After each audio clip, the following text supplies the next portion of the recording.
In my last video in this series, I showed you guys how to install Claude Code and build your own vector BT backtesting engine that can automatically build you trading strategies and optimize them for yourself. If you haven't seen that video, go back and watch it. It's the last video before this one. In this video, we're going to show you how to do a couple things. One of them is to make the dashboard a little bit more pretty, just like this one here, the one that I took a little bit more time building. The tutorial one here, I also am going to show you guys how to build your own Monte Carlo simulations, which is essentially necessary if you want to fully stress test your optimization results to see if they're actually robust and if they are going to hold up in real time. So far we have pretty good looking system. But before we get into it, if you aren't yet subscribed to the channel, this is the time to do it. Hit the subscribe, bell notification, and like the video if you enjoy this kind of content. And what are you doing if you're not subscribed? I mean, I'm offering all of this incredible information for free. The only partner I have is SignalSwap, which I'm a developer for, so I am shamelessly shouting it out, but it offers free trading for connecting. When you build these bots, you can connect your signals from TradingView live to the exchange through SignalSwap for free. And there's also a marketplace for listing your signals. If you have a really good trading bot, you can keep the vast majority of the profits generated from your marketplace listing if you list on here. It's free to list. Last time I walked you through how to install Visual Studio Code, and you can launch Claude through the Claude command. And I'm using Droid, which is launched by Factory. And if you want to install Factory, just go to factory.ai. It gives you a little bit better results versus just the baseline Claude, which is down here at 43%. This is Claude Opus 4, not 4.6. So Claude Opus 4.6 is far higher. This is a little dated chart, but I use Droid just for that little extra bump on my prompts. And so you can use Claude either way. You can also use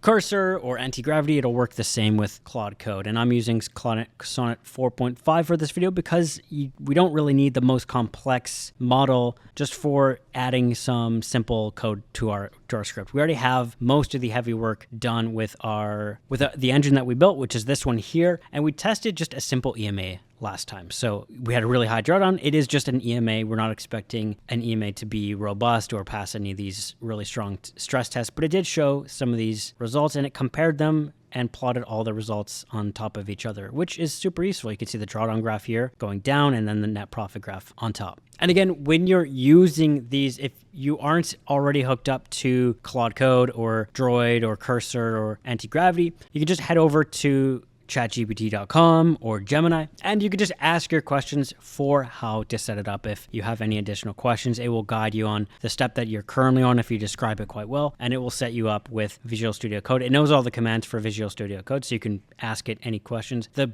benefit, of course, of having your own version here working on your local files is that it can just edit them directly, and so you don't have to get code from chatgpt.com and then paste it in one by one, which is a little bit annoying to have to deal with. Just to guide you on the very first prompt that I wrote here, in short, you're going to want it to be something just like this, so you can pause the video if you want to look at it. But essentially, I'm just adding, we are going to not only filter from our in sample and out of sample, but before we get to out of sample, we are going to do a bootstrap phase or Monte Carlo simulation where we generate randomized candlestick variations from the actual data that we have on hand, just to look at how resilient that the system is over time. And then from all of those, whichever parameters actually pass and seem really good, it's going to give us all of those as well. So we're actually just narrowing down better candidates, and that's the rule here. There might be a handful of candidates at the end. It might not be one best result, but the results that we do get might be a cluster of them, and they have a lot more potential than anything else tested. And so for us, we're gonna look at it at the very end, just like we have our engine here showing the comparison results here, the overlays. We're gonna have something just like that as well, but for our simulations. And then we can rule them out from there until we get the ones that we actually want to run live. And I haven't gone into this before, but when I actually run these variations, let's say that because I'll set this up to run overnight, it will create, for example, this one that ran overnight. It's not the best strategy, but just as an example, it created a double EMA. Then I started adding some filters to it, started adding maybe an exit signal, and it will create all of the logic for that custom. So it's not just a simple EMA, it's actually designing the logic fully and then building and optimizing it and then putting it through the Monte Carlo simulations to really see what variations that we get and what the best results are. Now, from there, it doesn't mean that I put real money in it. What my methodology is, I will take a look at it, and if it seems reliable, I'll look at the different tests that we have. We have bootstrapping, out of sample testing, and if it's doing well in all of these tests, then I'll run it live just on a small account. Now you could do paper trading with it, or you could use a very small amount but the reason I use small amount of real money is just because I don't want to see a paper account because it might be different candlesticks that it's pulling the data from. I want to see the real accounts with real slippage because a paper account doesn't have slippage. There's a couple things that aren't factored in with that. And so everything is factored in if you just trade with like a low amount. And you can easily do that if you set up your trading bot on SignalSwap.io with a create bot feature where you can set up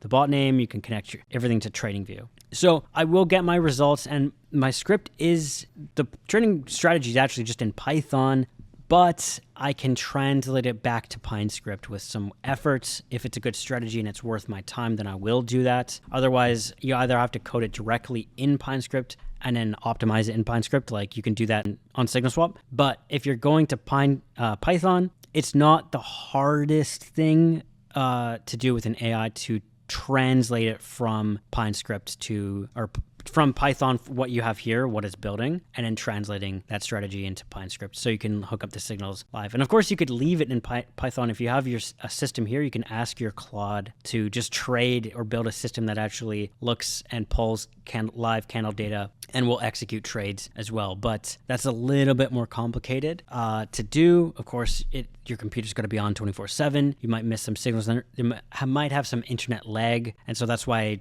TradingView servers more reliable, more robust. That's why I personally use them. And then I just connect it to SignalSwap, which is also all online. So the servers are up 99.9% of the time. So no issues there. Same with TradingView.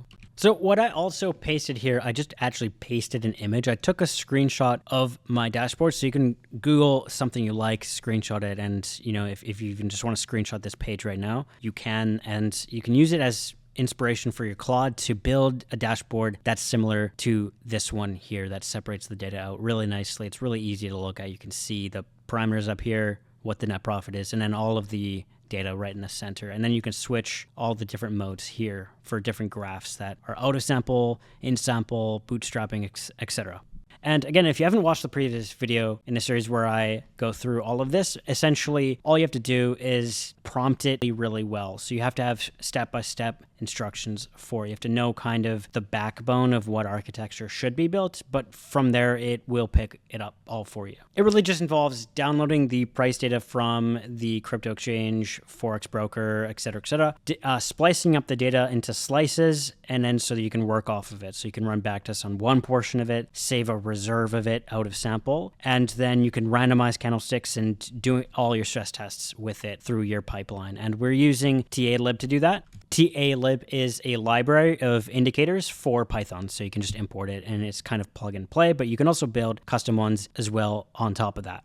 And we're also using Vector BT. It's also kind of plug and play as well. So if you're looking to get started really quick, Claude Code can immediately integrate Vector BT into your system and then build indicators off of that as well for backtest. And we're going to see soon what the results are.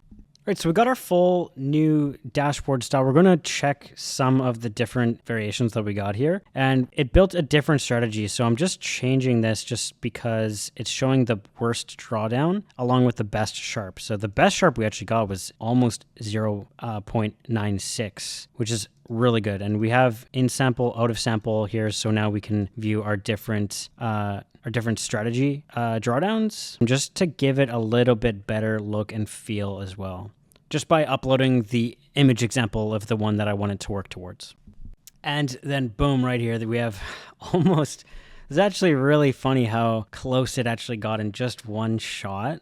Let's look at the actual dashboard that I have here. This is the one that I spent much more time massaging the look and feel of it. And then here is the version that we got in just one go. That it actually looks organized the exact same way. And we also have these nice drawdowns here, or these drop downs here, which we can switch to in sample, out of sample, and then let's just make sure that these work. Yeah, I'm just going to ask it, my Claude, hey, make sure that all of these react properly, that they correspond properly to what. And I could also add hover effects or other things like that if I kept going with this, but not bad.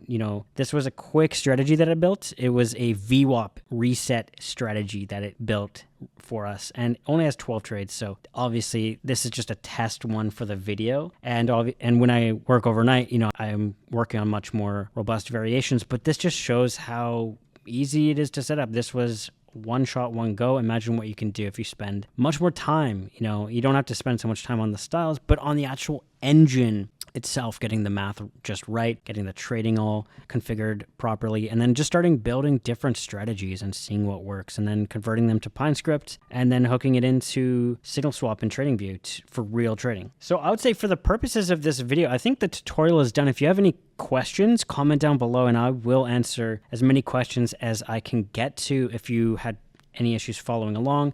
If you're installing Droid, remember, you can always ask ChatGPT, through the direct chatgpt.com, any questions, but it is at factory.ai. So you can find all of the instructions here. Here's the command on screen as well, and there's a whole quick start guide just to get you started if you like using Droid. But as one final note here, my thoughts on this, Droid is further down the benchmark list. Terminus Kira with Claude Opus is actually higher ranking, and you can get it at Crafton AI. So they will use the Anthropic model, but they add system prompts in, and they got almost the highest here. Droid with ChatGPT Codex, a little bit more expensive to run. Codex scored slightly higher, but I really like using Claude Opus. I really like Anthropic as a company as well. And don't forget, if you're looking for any ideas on building strategies, the Trade Tactics Discord has tons of open source scripts that you can use and build off of. So you can plug these directly into Claude, just copy and paste them, or drag and drop the files into your Claude interface, whichever one that you choose to use. And it will build a strategy either identically off of it if you work hard enough and you instruct it properly, or it'll just try to emulate it as best as it can. So those are just some really quick pointers. But again, any questions you have, comment down below and I'll get to as many of them as I can. And I'll wrap up this video here. Thank you very much.